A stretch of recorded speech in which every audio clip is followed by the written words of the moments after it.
Command fire, water, storms, flies like a torch, control plants, heals and protects allies. Kineticist.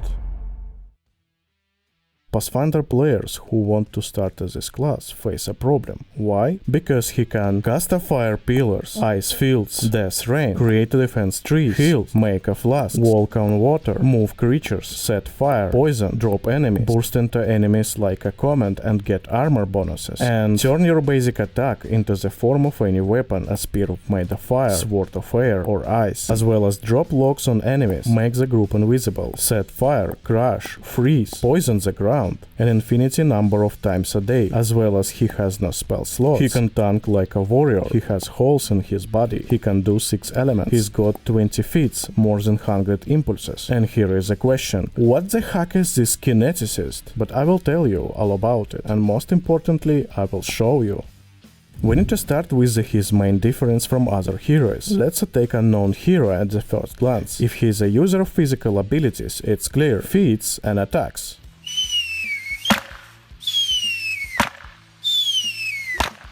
With casters it's more interesting, they use spells they have learned or received. Charge 2 spells, thrown 1, there is a second one, and that's it. To cast again you have to wait, pray, touch the grass, you're left with the cantrips that you can't get far with. So wait me at the first light, I will be here on the 5th day, from the east. Kineticist is a manipulator, he can interact with the existing elements and manipulate it, change its shape, create or suppress it. Kineticist is one of the classes that open up the possibility of interacting with the world more often, thus deepening the roleplay. What gives Kineticist such power and possibilities? Plan of elements. Kineticist has a direct connection to the plan of elements through the gate and draw his powers from there. The plan of elements is a layering of spaces with different origins: fire, air, earth, water, wood and metal, and Kineticist can choose all of them or focus on a couple of them and extend their capability. So Kineticist can be nightmare for his enemies. Now, let's get into how it works and why. Here is the level 1 Kineticist. At the start, he chooses to own the one element or two. He has to choose which element plan they will be connected to. Let's say he chooses 2 simple gates, fire and air. The gates is there, and what to hit with? The answer is impulses. Impulse is the name of all Kineticist ability. Whether it's a fire arrow or ice blast or healing, it's all impulses. Magic comes from your gateway, from the plan of elements itself. That's why impulse is also similar in meaning to ejection.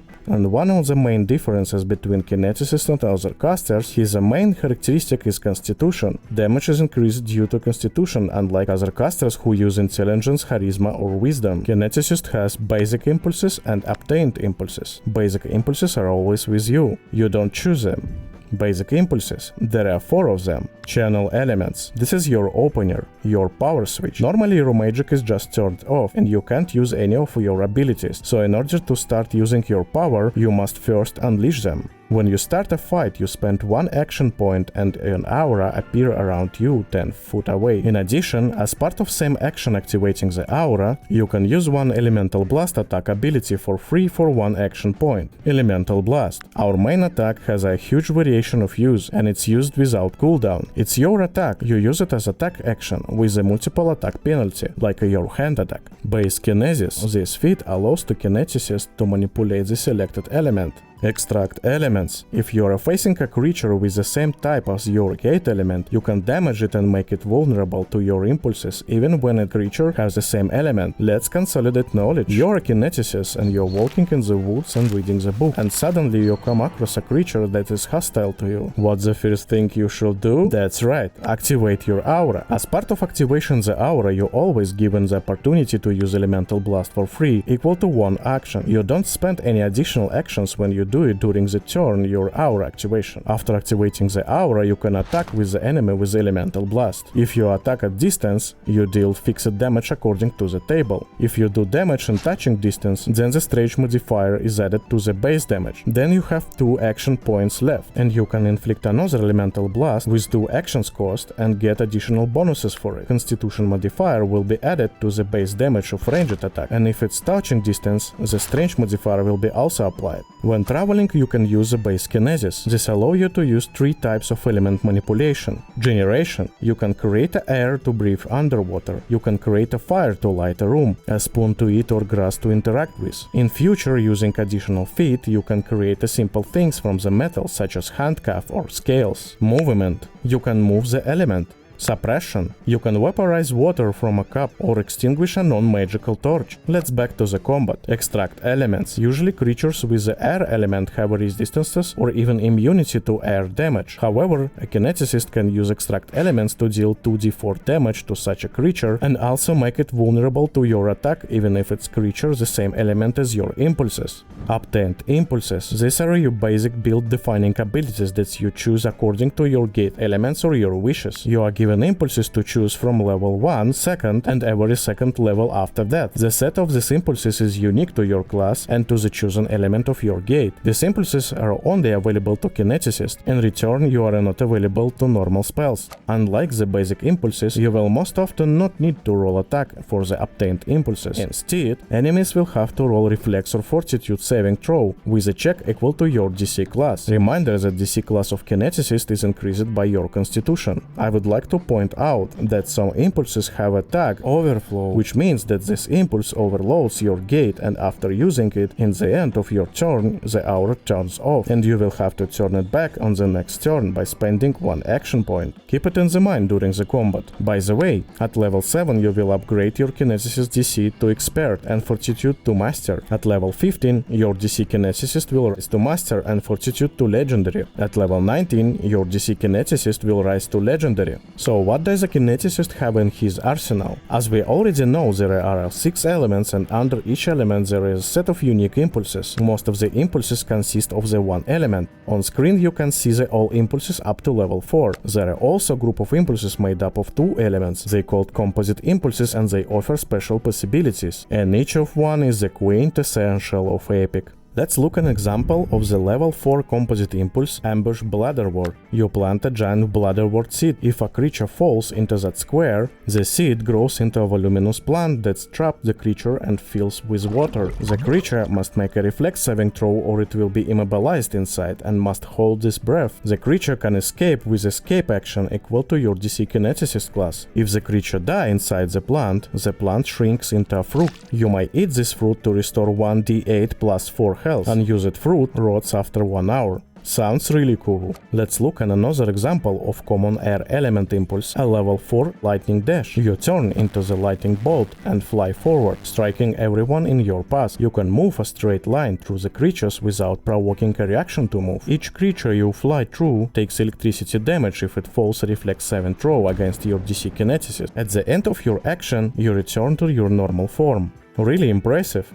In general, the total number of impulses is more than 100, and in order not to describe each of them, I will divide them into groups and potentials. The first group is based on the effects applied to the single target. The second group is the mass attacks, cone, in straight line, or fields. Third group of impulses affecting your aura. Enemies take damage in your aura. Aura hide you and your allies, or make a difficult terrain near you. Water aura will make enemies to fall. Group 4 is defense abilities, all kind of traps, protector's tree, shields, hiding places, damage triggers. Group 5 is healing and cleansing. You can heal yourself or your allies, or create a tree that heals everyone around you and cleanses from disease and poisons. Group 6 is buffs for yourself or your team. You can create an electric sphere near enemy. This sphere will hit this enemy, and allies who stand next to sphere get a bonus to weapon damage by filling them with the shock rune. There are also a 7th group that's related to controlling elementals, including creating your own familiar. Gates. Now let's talk about the gate in more detail. At the first level you are given 2 conditional points to open the gate. You can spend a gate opening point to open a new gate or extend the already opened gates. That means that on the first level you can spend 2 gate points to open 2 gates to different elements, or you can open 1 gate and use the second point to extend it. That's important to realize. If you open a gate at level 1 and extend it, you get advantage called impulse junction. These additional bonus effects for kineticists who use the extended gates. At level 5, when you extend the gate again, you get additional bonus called gate junction. Gate junction cannot be obtained at level 1, it only appears at level 5, so if you choose the extended gate at first level and extend it at 5th level, you will have both the bonuses effects and impulse junction and gate junction. But if you choose 2 non-extended gates on the first level and at level 5 you want to extend one of them, you will have to choose which one of 2 bonuses you will get, or impulse junction or gate junction. At level 9, when you extend the same gate, you will be able to get second remaining bonus. But the general concept is very simple. At level 5, 9, 13 and 17 you can open new gates or improve existing gates and get the junction bonuses. For example, you can go the way maximum flexibility and open new gates every next level. Eventually at level 17 you will be able to control all impulses related to these elements. Or you could open the gate at level 1 and improve it at level 5, open a new gate or improve existing gate and get both junction bonuses for it and so on. The logical question appears, which is better, a lot of regular gates or a couple of extended ones? An extended gate give you additional benefits related to the chosen elements. Multiple gates allow you to extend the variability of your impulses. Let's take a closer look at what is the impulse junction and gate junction bonuses give you. If you have an impulse junction, it automatically activates when you use any impulses for 2 or more actions. Each element has a unique junction effect. Let's say you have an extended air gate and you used air impulse with a cost of 2 actions. Before or after the impulse you can move up to half of your speed or step or fly if you have fly speed. If it's earth gate, pieces of stone will start flying around you, improving your armor class. If fire, the impulse you used get a 1-step increase in damage. If it was a 1d6, it becomes 1d8. If water, you can move the creature 5 foot. The creature must be ready to do it or must fail the saving throw of the impulse that's triggered. If the creature being moving on water, the distance increases to 10 foot. If metal, you choose acid, electricity or piercing damage. Until the beginning of your next turn, anyone who attack with the unarmed attack or a weapon, excluding weapon with the long trait, take a damage equal to half of your level, with the type of damage chosen by you. If wood, you will receive a temporal health point equal to your level, which will remain until the start of your next turn. Now let's talk about the gate junction. Starting at level 5, you can get this bonus when you extend the gate. Unlike the impulse junction, the gate junction give you a choice of 4 different bonuses to choose from. When you get the junction, you can get the multiple gate junctions bonus if you keep upgrading the same gate. So the first option is a bonus of every crit. The second is permanent resistances while your aura is active. The third is useful buffs that the aura gives or debuffs for enemies if they stay inside the aura. The fourth is a free boost to one of your stats, as well as free feat. For example, air gates provide the following bonuses options. Critical strike junction, you repel the target. Resistances junction give you air and electricity resistances. I would like to point out that at level 17 the selected resistances will turn into immunity to this type of damage, but not immunity to attacks of creatures with this type. Aura junction will allow you and allies in your aura to move a greater distance. Skill junction will give you opportunity to increase the skill stealth to the trained, or if it's already trained, than any other skills. As well as it will give you the free feat, which will give a bonus to the check if you hide the object from the observer, and you can choose only one of these 4 effects. This works similarly with the rest of the elements. At the gate of earth, crit drops enemies. Earth at poison resistance. Aura becomes difficult terrain for the enemies moving away from you. The skill gives you athletic and strong carrier. Gate of fire, sustained fire damage at crit. Cold and fire resistances. Aura start inflict weakness to fire on enemies in your aura. The skill give you intimidation and intimidating glare. Water, splash damage, fire and water resistances. Aura becomes saturated with water, extinguish non-magical fire and gives resistance to fire. Skill give athletic and feat underwater marauder. Metal, critical hit will inflict sustained bleed or rust damage if the creature has a metal trait. Resistances to electricity and metal. Aura will give a penalty to enemy attack with metal objects on you and penalty to enemy armor if they are wearing metal or have a metal trait.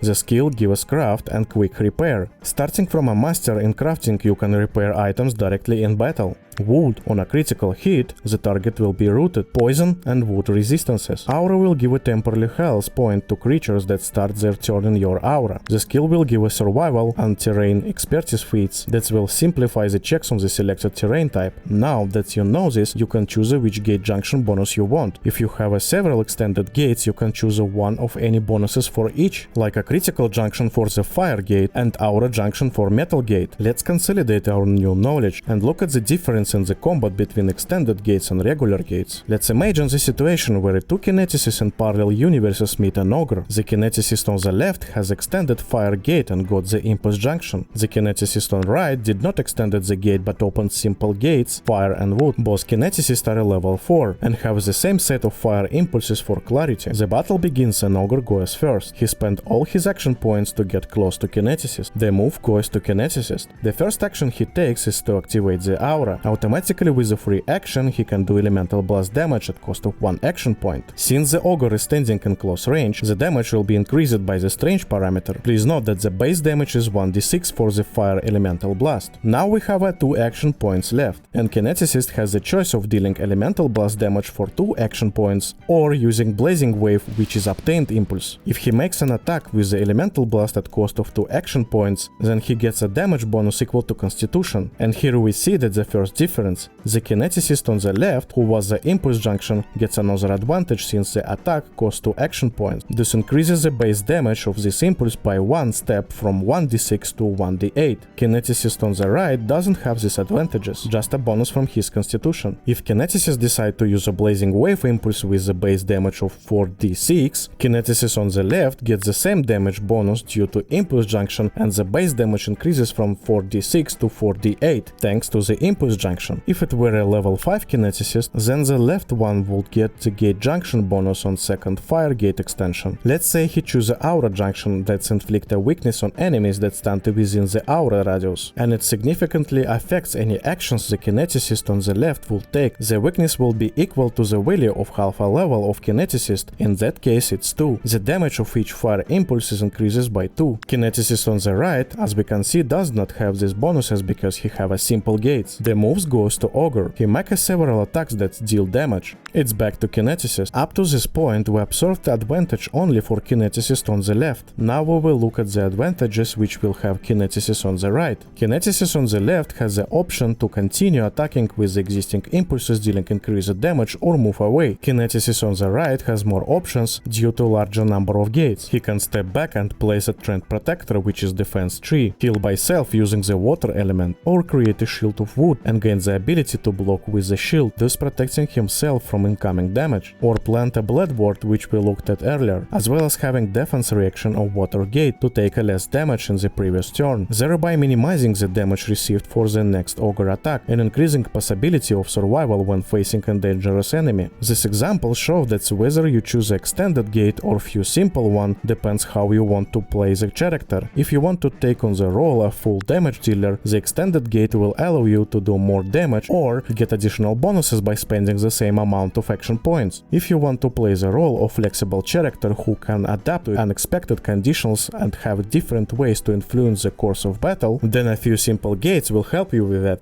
The general conclusions are summarized as follows. The advantages of kineticist is a variation, unique abilities, and sense of progression with each level. From the minuses can be noted that kineticists have several interconnected mechanics, someone just not interested to learn all of them. Also, a large number of kineticist impulses are associated with the mass damage, which might not appeal to your allies who want to fight in close range. So, key knowledges: impulses, constitution, manipulations, aura is always first, overflow, elements, large selection of ability set, gates can be extended, composite impulses, flexible but difficult. At the end you can see a list of starting impulses, as well as recommendation to take the first level feat, which calls weapon infusion. Its ability to extend your elemental blast attack is limitless. You can use it to turn elemental blast into the form of any weapon and give you almost any trait in the game. In particular, you can use the throwing type to turn your attack into a fire dagger, for example, allowing you to perform the elemental blast attack on the distance, but with the added strange modifier like you attack in close range. I also would like to say that Kineticist have a 6 gates, 6 elements, 12 slots, 20 feats, 19 regular impulses and 15 composite impulses, and I was trying to calculate the number of possible builds that Kineticist could create, and during this calculation I felt like I was getting close to something was popping in my head, but eventually I gave up on the time because it was Schizophrenia.